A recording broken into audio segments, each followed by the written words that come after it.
Hi friends, ఎలా ఉన్నారు అందరూ? ఈరోజు నేను క్యాలీఫ్లవర్ పచ్చడి చేస్తున్నానండి.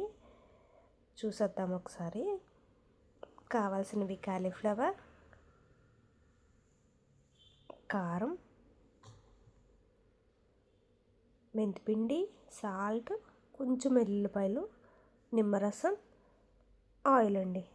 కొంచెం వెల్లుల్లిపాయలు సరిపోతాయండి, చిన్నపాయలే తీసుకున్నాను, అవి సరిపోతాయి. అవన్నీ నేను ఒక బౌల్లో తీసుకుంటానండి మిక్స్ చేసుకోవడానికి. ఆ బౌల్లో మిక్స్ చేసుకుందామంటే అది చిన్నది అయిపోయింది, అందుకని చెప్పి నేను వేరే పెద్ద బౌల్ తీసుకున్నాను.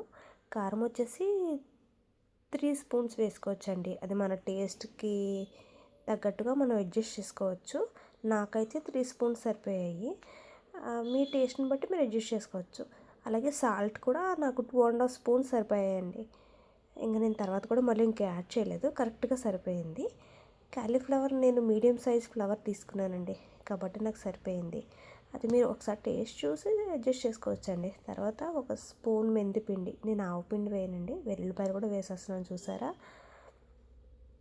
తర్వాత స్పూన్తో మిక్స్ చేస్తున్నానండి.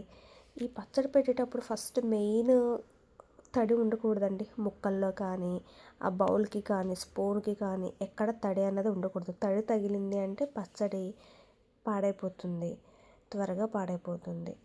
అందుకని చెప్పి తడి లేకుండా చూసుకోవాలి. నిమ్మకాయలు కూడా నేను 4 నిమ్మకాయలు తీసుకున్నానండి.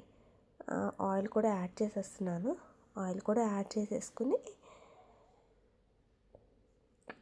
మిక్స్ చేసుకోవాలండి. మొత్తం అంతా ముక్కలకు పట్టేటట్లుగా మొత్తం మిక్స్ చేసుకోవాలి. ఉప్పు, కారం మొత్తం అంతా బాగా కలుస్తాయి ఇప్పుడు అలా మిక్స్ చేసుకుంటూ ఉంటే. మిక్స్ చేసేసుకున్నానండి. చూసారా ఎలా ఉందో, బాగా పట్టింది కదండి ముక్కలకి. అంతేనండి. తర్వాత లాస్ట్లో నేను నిమ్మరసం కూడా కలిపేస్తున్నానండి. నిమ్మరసం కూడా వేసి కలిపేశాను. తర్వాత మొత్తం అంతా మిక్స్ చేసేసుకున్నానండి. మిక్స్ చేసేసుకున్న తర్వాత నేను ఆ గాజు బౌల్లో తీసుకుంటానండి. స్టీల్ దాంట్లో కంటే కూడా గాజు బౌల్లో షిఫ్ట్ చేసుకుంటే మంచిది. తర్వాత మనము ఏమైనా ప్లాస్టిక్ డబ్బాలో కానీ లేకపోతే గాజు గ్లాస్ దాంట్లోనే కానీ ఏదైనా దాంట్లో మనం స్టోర్ చేసుకోవచ్చు. ఎలా ఉందండి, బాగుంది కదా.